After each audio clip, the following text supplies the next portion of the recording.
इस वीडियो में हम मोनोपोसोनी के कॉन्सेप्ट को स्टडी करेंगे। प्रीवियस वीडियो में हमने मोनोपोली के कॉन्सेप्ट को स्टडी किया था कि मोनोपोली एक ऐसी मार्केट कंडीशन है जहां पे सिंगल सेलर होता है और मल्टीपल बायर्स होते हैं। मोनोपोसोनी मोनोपोली का एक ऑपोजिट कॉन्सेप्ट है। मोनोपोसोनी के अंदर मार्केट में सिंगल बायर होता है और मल्टीपल सेलर्स होते हैं। मोनोपोली में एक सेलर होता है और मल्टीपल बायर्स होते हैं, जबकि मोनोपोसोनी के अंदर एक बायर होता है और मल्टीपल सेलर्स होते हैं।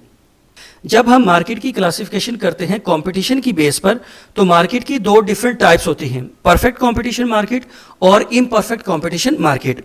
तो मोनोपोली और मोनोपोसोनी दोनों इम्परफेक्ट कंपटीशन मार्केट की ही टाइप्स हैं। अब मोनोपोसोनी के अंदर क्या होता है कि इसमें सिंगल बायर होता है और मल्टीपल सेलर्स होते हैं। अब चूंकि यहाँ पे सिंगल बायर होता है तो उसी की मर्जी चलती है।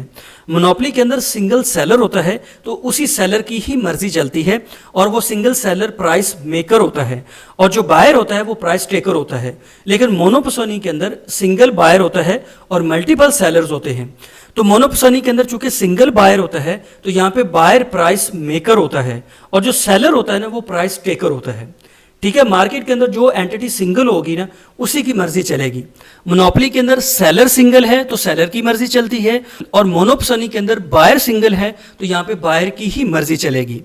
अब मोनोपोसोनी की हम एग्जाम्पल को स्टडी करते हैं। अब कंट्री के अंदर जो डिफेंस रिलेटेड मटेरियल परचेज किया जाता है या जो डिफेंस रिलेटेड आइटम्स परचेज की जाती हैं, उनको गवर्नमेंट ही परचेज करती है। गवर्नमेंट के अलावा कंट्री में और कोई परचेज नहीं करता।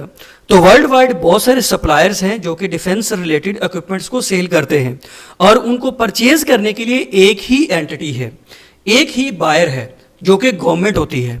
तो ये एग्जांपल है मोनोपोसोनी की, कि मोनोपोसोनी ऐसी मार्केट कंडीशन होती है जिसमें सिंगल बायर होता है और मल्टीपल सेलर्स होते हैं।